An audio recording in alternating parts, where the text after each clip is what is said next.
बंगाल का डीजी बदला, लेकिन महाराष्ट्र के डीजी को बदलने को इतना समय क्यों लगा, ये प्रश्न हमारे आज भी अनिश्चित है। झारखंड के डीजी को बदल दिया, वो अधिकार में है, लेकिन रश्मि शुक्ला को बदलना आपके अधिकार में नहीं है।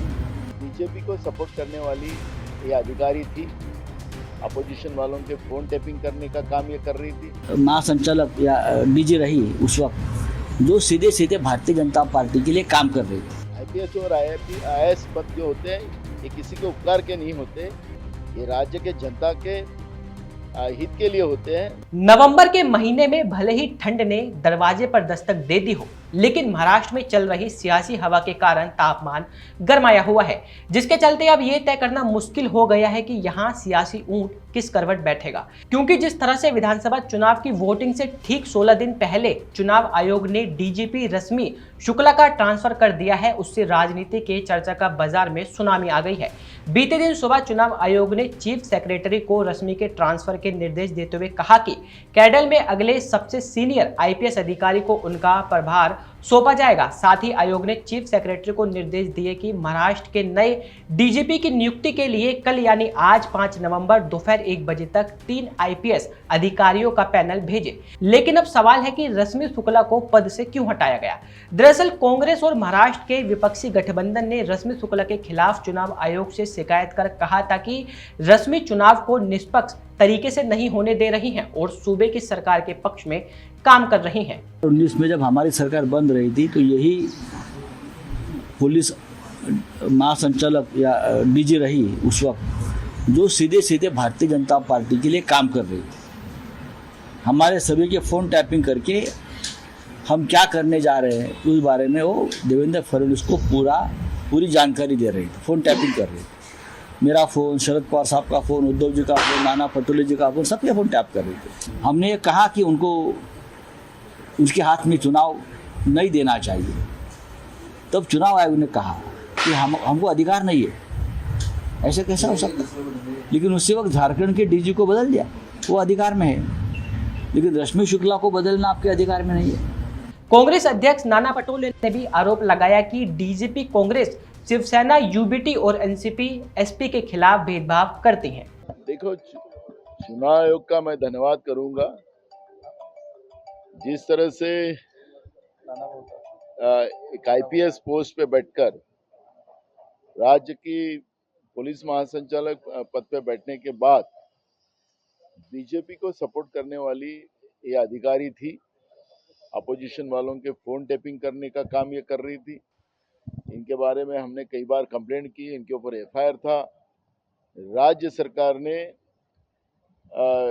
उसको अपने चुनाव के फायदे के लिए उनको इस पोस्ट पे बिठाया था।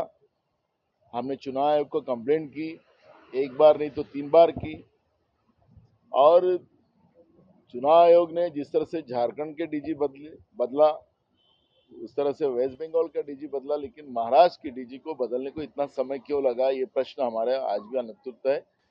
मैं इतना ही कहूंगा कि रश्मि शुक्ला को चुनाव से कोई भी संबंधित पोस्ट पे ना बिठाया जाए, यही मांग हमारी रहेंगी। रश्मि शुक्ला ह्या भाजपसाठीच काम करत होत्या। त्यांनी आमचे विरोधकांचे फोन सातत्याने टेप केले होते, त्यांच्यावर गुन्हे दाखल झालेले होते। आम्ही राज्य सरकारला वारंवार सांगितले की अशा अधिकाऱ्याला महत्वाच्या पदावर बसवू नका, पण 2 वर्षाचं अवैध एक्सटेन्शन देऊन एकनाथ शिंदे आणि फडणवीसांनी आपल्या निवडणुकीच्या फायद्यासाठी या रश्मि शुक्लाला या पदावर बसवलेलं होतं। त्या तक्रारी आम्ही निवडणूक आयोगाकडे केल्यात। निवडणूक आयोगाने त्या तक्रारीची दखल घेतली, पण इतका वेळ का लागला हा एक प्रश्न आमच्याजवळ अनुत्तरित आहे। भाजपसाठी सरळ काम करणारी ह्या अधिकारी होत्या, हे याच्यातून स्पष्ट होते। यांना कुठल्याही निवडणुकीशी संबंधित पदावर बसवू नका, एवढी आमची निवडणूक आयोगाला विनंती राहणार है। मोदी जी का दबाव था, केंद्र सरकार का दबाव था, झारखंड का डीजी तुरंत बदला जाता है, लेकिन महाराष्ट्र का डीजी बदला नहीं जाता है। वो अवैध, क्योंकि उनकी नियुक्ति जो की थी वो गलत थी। 2 साल का एक्सटेंशन ये पद पे दिया गया था, ये दे नहीं सकते, लेकिन सरकार ने अपने फायदे के लिए इस तरह की उनकी पोस्टिंग की थी। केंद्र सरकार ने उनको मान्यता दी थी, इसलिए मैंने मोदी जी के ऊपर आरोप लगाया। हम लोग खुश और दुख की बात नहीं है। आखिर ये संविधानिक पद्धति से ये सब व्यवस्था चलना चाहिए। ये पद जो होते हैं, आईपीएस और आईएएस पद जो होते हैं, ये किसी के उपकार के नहीं होते। ये राज्य के जनता के हित के लिए होते हैं और राज्य के जनता के पसीने से ये लोग पगार इनको दिया जाता है। तो इसलिए राज्य के जनता के हित के लिए इनके माध्यम से निर्णय होना चाहिए, ना कि कोई पार्टी के लिए ये लोग काम करे। ये हमारी मानसिकता और आईएएस आईपीएस अधिकारी ये जनता के सेवक बनके ही इन लोगों ने काम करना चाहिए। किसी को भी बख्शा नहीं जाएगा, सबके ऊपर कार्रवाई होगी। शरद पवार ने कहा कि चुनाव आयोग ने सही फैसला लिया है, हम इस फैसले का स्वागत करते हैं। बात अगर रश्मि शुक्ला की करें तो 1988 बैच की आईपीएस ऑफिसर रश्मि शुक्ला के नाम महाराष्ट्र की पहली महिला डीजीपी बनने का रिकॉर्ड है। रश्मि सशस्त्र सीमा बल की महानिर्देशक और महाराष्ट्र इंटेलिजेंसी डिपार्टमेंट की प्रमुख भी रह चुकी हैं, लेकिन फिलहाल डीजीपी के तबादले से राजनीति गलियारे में हड़कंप मचा हुआ है।